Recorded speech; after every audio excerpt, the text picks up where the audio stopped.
आज़ादी का अमृत महोत्सव ਨੂੰ ਸਮਰਪਿਤ आज़ादी का सफर तहत ਅਸੀਂ ਭਾਰਤ ਦੀ ਆਜ਼ਾਦੀ ਵਿੱਚ ਯੋਗਦਾਨ ਪਾਉਣ ਵਾਲੇ ਵੱਖ-ਵੱਖ ਮੰਨੇ ਪਰਮੰਨੇ ਅਤੇ ਗੁਮਨਾਮ ਆਜ਼ਾਦੀ ਸੰਗਰਾਮੀਆਂ ਦੇ ਜੀਵਨ ਦੇ ਪਹਿਲੂਆਂ ਤੋਂ ਤੁਹਾਨੂੰ ਜਾਣੂ ਕਰਵਾਉਂਦੇ ਹਾਂ। ਇਸ ਤੋਂ ਇਲਾਵਾ ਆਜ਼ਾਦੀ ਦੇ ਸੰਘਰਸ਼ ਨਾਲ ਜੁੜੀਆਂ ਹੋਰ ਗਤੀਵਿਧੀਆਂ ਬਾਰੇ ਵੀ ਦੱਸਦੇ ਹਾਂ। ਅੱਜ ਦੀ ਕੜੀ ਵਿੱਚ ਅਸੀਂ ਤੁਹਾਨੂੰ ਮਹਾਰਾਜਾ ਹਰੀ ਸਿੰਘ ਅਤੇ ਗਣੇਸ਼ ਸ਼ੰਕਰ ਵਿਦਿਆਰਥੀ ਬਾਰੇ ਦੱਸਾਂਗੇ। ਪੇਸ਼ ਹੈ ਇੱਕ ਰਿਪੋਰਟ।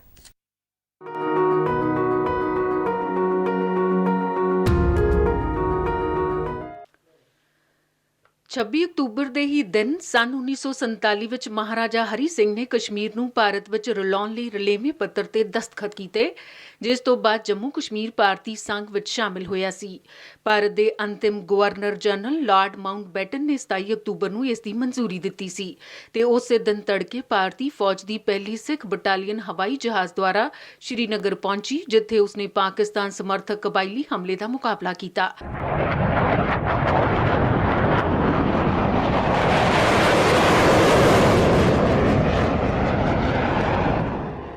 ਜੰਮੂ ਕਸ਼ਮੀਰ ਦੀ ਰਿਆਸਤ ਅੰਮ੍ਰਿਤਸਰ ਦੇ ਸਮਝੌਤੇ ਤਹਿਤ 1846 ਵਿੱਚ ਬ੍ਰਿਟਿਸ਼ ਸ਼ਾਸਨ ਵਿੱਚ ਸ਼ਾਮਿਲ ਕੀਤੀ ਗਈ ਸੀ। ਇਹ ਸਮਝੌਤਾ ਈਸਟ ਇੰਡੀਆ ਕੰਪਨੀ ਅਤੇ ਮਹਾਰਾਜਾ ਗੁਲਾਬ ਸਿੰਘ ਵਿਚਾਲੇ ਹੋਇਆ ਸੀ।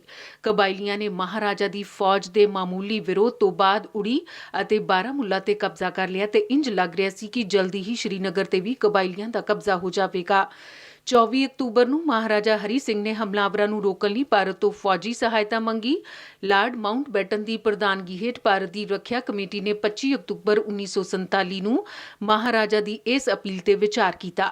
ਕਮੇਟੀ 'ਚ ਪੰਡਿਤ ਜਵਾਹਰ ਲਾਲ ਨਹਿਰੂ, ਸਰਦਾਰ ਵੱਲਭ ਭਾਈ ਪਟੇਲ, ਬਲਦੇਵ ਸਿੰਘ, ਗੋਪਾਲ ਸਾਮੀ ਅਯੰਗਰ ਅਤੇ ਫੌਜ, ਹਵਾਈ ਸੈਨਾ ਅਤੇ ਜਲ ਸੈਨਾ ਦੇ ਬ੍ਰਿਟਿਸ਼ ਕਮਾਂਡਰ ਇਨ ਚੀਫ ਸ਼ਾਮਿਲ ਸਨ। ਕਮੇਟੀ ਦਾ ਨਿਚੋੜ ਸੀ ਕਿ ਕਸ਼ਮੀਰ ਸਰਕਾਰ ਦੀ ਪਹਿਲੀ ਅਪੀਲ ਅਨੁਸਾਰ ਹਥਿਆਰ ਤੇ ਗੋਲਾ ਬਾਰੂਦ ਭੇਜਣਾ ਤੁਰੰਤ ਜ਼ਰੂਰੀ ਸੀ ਤਾਂ ਕਿ ਸ਼੍ਰੀਨਗਰ ਵਿੱਚ ਸਥਾਨਕ ਲੋਕ ਹਮਲਾਵਰਾਂ ਤੋਂ ਬਚਣ ਲਈ ਸਮਰੱਥ ਹੋ ਸਕਣ। ਰੱਖਿਆ ਕਮੇਟੀ ਨੇ ਉਸ ਵੇਲੇ ਦੇ ਗ੍ਰਹਿ ਸਕੱਤਰ ਵੀਪੀ ਮੈਨਨ ਨੂੰ ਉਸੇ ਦਿਨ ਮੌਕੇ ਤੇ ਸਮੀਖਿਆ ਲਈ ਭੇਜਿਆ। ਉਹ ਅਗਲੇ ਦਿਨ ਨਵੀਂ ਦਿੱਲੀ ਵਾਪਸ ਆਏ। ਉਹਨਾਂ ਨੇ ਸੁਝਾਅ ਦਿੱਤਾ ਕਿ ਹਮਲਾਵਰਾਂ ਤੋਂ ਕਸ਼ਮੀਰ ਨੂੰ ਬਚਾਉਣ ਲਈ ਫੌਜ ਨੂੰ ਕਸ਼ਮੀਰ ਭੇਜਣਾ ਪਹਿਲੀ ਜ਼ਰੂਰਤ ਹੈ। ਅੱਜ ਮਹਾਨ ਸੁਤੰਤਰਤਾ ਸੈਨਾਨੀ ਅਤੇ ਪ੍ਰਸਿੱਧ ਪੱਤਰਕਾਰ ਗਣੇਸ਼ ਸ਼ੰਕਰ ਵਿਦਿਆਰਥੀ ਦੀ ਜਯੰਤੀ ਹੈ। ਉਹਨਾਂ ਦਾ ਜਨਮ 26 ਅਕਤੂਬਰ 1890 ਨੂੰ ਉੱਤਰ ਪ੍ਰਦੇਸ਼ ਦੇ ਪ੍ਰਯਾਗਰਾਜ ਜ਼ਿਲ੍ਹੇ ਦੇ ਅਤਰਸੂਈਆ ਪਿੰਡ ਵਿੱਚ ਹੋਇਆ। ਉਹਨਾਂ ਦੇ ਪਿਤਾ ਅਧਿਆਪਕ ਸਨ। ਵਿਦਿਆਰਥੀ ਨੂੰ ਸਕੂਲੀ ਸਿੱਖਿਆ ਪੂਰੀ ਕਰਨ ਬਾਅਦ ਕਾਇਸਥ ਪਾਠਸ਼ਾਲਾ ਕਾਲਜ ਵਿੱਚ ਦਾਖਲ ਕਰਵਾਇਆ ਗਿਆ, ਪਰੰਤੂ ਰੋਜ਼ੀ ਰੋਟੀ ਕਮਾਉਣ 'ਚ ਪਰਿਵਾਰ ਦੀ ਸਹਾਇਤਾ ਕਰਨ ਲਈ ਪੜ੍ਹਾਈ ਪੂਰੀ ਨਹੀਂ ਕਰ ਸਕੇ।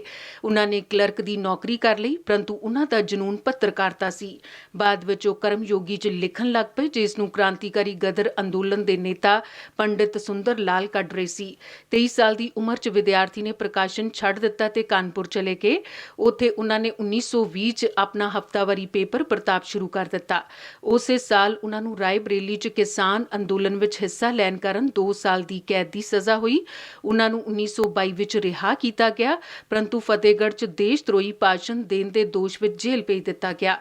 ਉਹਨਾਂ ਨਾ ਕੇਵਲ ਆਜ਼ਾਦੀ ਸੰਘਰਸ਼ ਦੇ ਬਾਰੇ ਖੂਬ ਲਿਖਿਆ, ਬਲਕਿ ਸਮਾਜ ਵਿੱਚ ਬਰਾਬਰੀ ਦੇ ਬਾਰੇ ਵੀ ਲੇਖ ਲਿਖੇ। ਆਪਣੇ ਤੇਵਰ ਦੇ ਚਲਦਿਆਂ ਪ੍ਰਤਾਪ ਜਲਦੀ ਹੀ ਆਜ਼ਾਦੀ ਅੰਦੋਲਨ ਦਾ ਪ੍ਰਮੁੱਖ ਮੰਚ ਬਣ ਗਿਆ। ਵਿਦਿਆਰਥੀ ਨੇ ਜਨਤਾ 'ਚ ਰਚਨਾਤਮਕ ਸੋਚ ਵਿਕਸਿਤ ਕਰਨ ਲਈ ਵੀ ਪੱਤਰਕਾਰਤਾ ਦੀ ਬਖੂਬੀ ਵਰਤੋਂ ਕੀਤੀ। ਉਹ ਭਾਈਚਾਰੇ ਦੇ ਜ਼ਬਰਦਸਤ ਸਮਰਥਕ ਸਨ। ਗਣੇਸ਼ ਸ਼ੰਕਰ ਵਿਦਿਆਰਥੀ ਨੇ ਹਿੰਦੁਸਤਾਨ ਦੀ ਬਰਾਬਰੀ ਨਾਂ ਦੀ ਸੰਸਥਾ ਬਣਾਉਣ ਵਿੱਚ ਵੀ ਮੁੱਖ ਭੂਮਿਕਾ ਨਿਭਾਈ। ਇਹ ਸੰਸਥਾ ਨੇ ਸੰਪਰਦਾਇਕ ਭਾਈਚਾਰੇ ਨੂੰ ਬੜਾਵਾ ਦੇਣ ਲਈ ਤਮਾਮ ਤਿਉਹਾਰਾਂ ਤੇ ਸੰਯੁਕਤ ਸਮਾਗਮ ਆਯੋਜਿਤ ਕੀਤੇ। ਗਣੇਸ਼ ਸ਼ੰਕਰ ਵਿਦਿਆਰਥੀ ਕਾਂਗਰਸ ਦੇ ਪ੍ਰਤੀਨਿਧ ਤੇ ਗਾਂਧੀ ਜੀ ਦੇ ਸੱਚੇ ਭਗਤ ਸਨ। ਉਹ ਨਾ ਮਿਲਵਰਤਨ ਅੰਦੋਲਨ ਦੌਰਾਨ ਪ੍ਰਭਾਵਸ਼ਾਲੀ ਨੇਤਾ ਦੇ ਰੂਪ 'ਚ ਉਭਰੇ। ਵਿਦਿਆਰਥੀ ਜੀ ਨੇ 1917-18 ਹੋਮ ਰੂਲ ਲੀਗ ਅੰਦੋਲਨ ਵਿੱਚ ਪ੍ਰਮੁੱਖ ਭੂਮਿਕਾ ਨਿਭਾਈ ਤੇ ਕਾਨਪੁਰ ਦੀਆਂ ਕੱਪੜਾ ਮਿੱਲਾਂ ਦੇ ਕਾਰੀਗਰਾਂ ਦੀ ਪਹਿਲੀ ਹੜਤਾਲ ਦੀ ਅਗਵਾਈ ਕੀਤੀ। ਉਹਨਾਂ ਨੇ ਖੁੱਲ੍ਹੇ ਦਿਲ ਨਾਲ ਭਾਰਤੀ ਕ੍ਰਾਂਤੀਕਾਰੀਆਂ ਦਾ ਸਮਰਥਨ ਕੀਤਾ।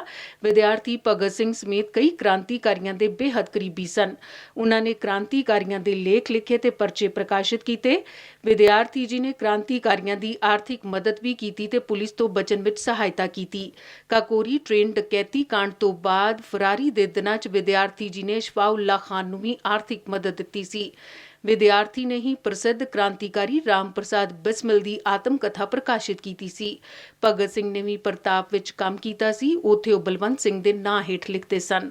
ਭਗਤ ਸਿੰਘ ਅਤੇ ਬਟੁਕੇਸ਼ਵਰ ਦੱਤ ਨਾਲ ਵਿਦਿਆਰਥੀ ਜੀ ਦੀ ਮੁਲਾਕਾਤ ਜੇਲ੍ਹ ਵਿੱਚ ਹੋਈ ਸੀ। ਉਹਨਾਂ ਨੇ ਲਾਹੌਰ ਸਾਜ਼ਿਸ਼ ਕੇਸ ਦੇ ਕੈਦੀਆਂ ਦੀ 63 ਦਿਨ ਦੀ ਇਤਿਹਾਸਕ ਭੁੱਖ ਹੜਤਾਲ ਦੀ ਖਬਰ ਨੂੰ ਵਿਆਪਕ ਤੌਰ ਤੇ ਪ੍ਰਕਾਸ਼ਿਤ ਕੀਤਾ ਸੀ। ਭਗਤ ਸਿੰਘ, ਸੁਖਦੇਵ ਤੇ ਰਾਜਗੁਰੂ ਦੀ ਫਾਂਸੀ ਦੇ ਤੁਰੰਤ ਬਾਅਦ ਕਾਨਪੁਰ 'ਚ ਦੰਗੇ ਹੋ ਗਏ ਸਨ। ਕਾਨਪੁਰ ਦੇ ਸ਼ੇਰ ਦੇ ਰੂਪ 'ਚ ਮਸ਼ਹੂਰ ਵਿਦਿਆਰਥੀ ਨੇ ਦੰਗੇ ਰੋਕਣ ਅਤੇ ਸ਼ਾਂਤੀ ਕਾਇਮ ਕਰਨ 'ਚ ਮਹੱਤਵਪੂਰਨ ਭੂਮਿਕਾ ਨਿਭਾਈ। ਬਦਕਿਸਮਤੀ ਨਾਲ ਤਿੰਨਾਂ ਕ੍ਰਾਂਤੀਕਾਰੀਆਂ ਨੂੰ ਫਾਂਸੀ ਦੇ 3 ਦਿਨ ਬਾਅਦ 25 ਮਾਰਚ 1931 ਨੂੰ ਦੰਗਿਆਂ 'ਚ ਵਿਦਿਆਰਥੀ ਦੀ ਵੀ ਹੱਤਿਆ ਕਰ ਦਿੱਤੀ ਗਈ। ਵਿਦਿਆਰਥੀ ਨੂੰ ਸ਼ਰਧਾਂਜਲੀ ਦਿੰਦੇ ਹੋਏ ਰਾਸ਼ਟਰਪਤੀ ਰਾਮਨਾਥ ਕੋਵਿੰਦ ਨੇ ਕਿਹਾ ਸੀ, In pursuance of his dream of a strong and united India, he sacrificed his life for peace and non-violence like a true disciple of Mahatma Gandhi. ਕੇਵਲ 40 ਸਾਲ ਦੀ ਉਮਰ ਵਿੱਚ ਵਿਦਿਆਰਥੀ ਦੀ ਮੌਤ ਤੇ ਦੁੱਖ ਪ੍ਰਗਟ ਕਰਦੇ ਹੋਏ ਮਹਾਤਮਾ ਗਾਂਧੀ ਨੇ ਯੰਗ ਇੰਡੀਆ 'ਚ ਲਿਖਿਆ ਸੀ ਕਿ ਉਸ ਦੀ ਮੌਤ ਨਾਲ ਸਭ ਨੂੰ ਈਰਖਾ ਹੋਵੇਗੀ। ਉਸ ਦਾ ਖੂਨ ਅਜਿਹਾ ਸੀਮੈਂਟ ਹੈ ਜੋ ਅਖੀਰ ਦੋਨਾਂ ਸੰਪਰਦਾਵਾਂ ਨੂੰ ਇਕਜੁੱਟ ਕਰੇਗਾ।